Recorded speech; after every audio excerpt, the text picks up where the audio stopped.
Well, Jim, let's now get to some of the questions sent in by the Cult of Cornette, and we have a whole bunch that were sent in, and it's always hit or miss. We'll see if any of these are actually stuff that we get something out of, but let's give it a shot.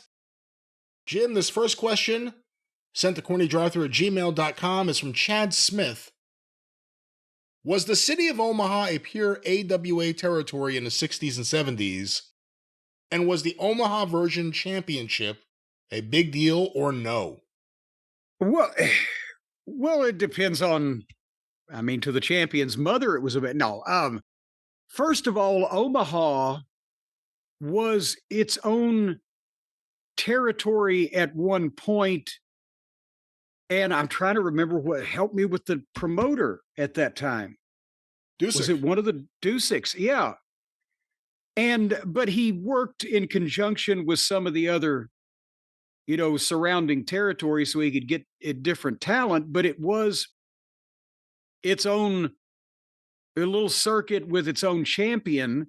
And then as Vern Gagne, first he bought the Minneapolis Boxing and Wrestling Club, and the AWA was basically the state of Minnesota and Wisconsin at that point. But then he got an increased interest in Chicago and started branching out west, Winnipeg, and et cetera. And at one point, there were, in the days, I know this sounds ridiculous now, but in the days before the internet and people didn't know what was going on wrestling-wise in a town 250 miles away, Omaha became part of the AWA, but still they had a different AWA world champion there than they did in the regular Omaha or AWA territory.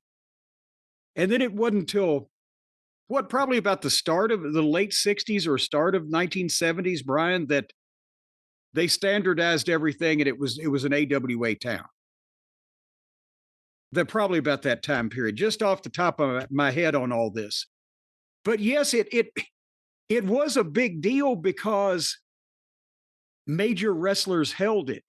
And it did have some conjunction with the AWA and Gagne. Mad Dog Vachon was a champion out there for a while.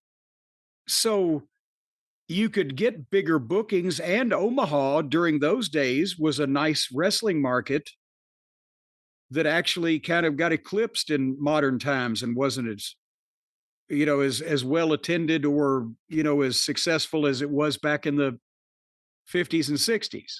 I pulled up the Omaha AWA or Omaha World Championship title lineage here. It's interesting, too, because it's another one that starts from the disputed Edouard Carpentier-Lou Thesz match. Yeah. Their first champion is Carpentier, June 14th, 57, recognized as champion after the disputed match with Lou Thesz. The majority of the NWA continue to recognize Thesz. Vern Gagne won it in 58, followed by Wilbur Snyder, 58, Dick the Bruiser, 59, back to Wilbur in 59, then Dr. X. Again, this is all pre-AWA in Minnesota. But at the same point, because those guys were huge stars off of the Chicago TV that had been network up until the previous couple of years, they were getting booked all over the country. Don Leo Jonathan, Dr. X, Vern Gagne, Fritz Von And Erich. Dr. X was that buyer?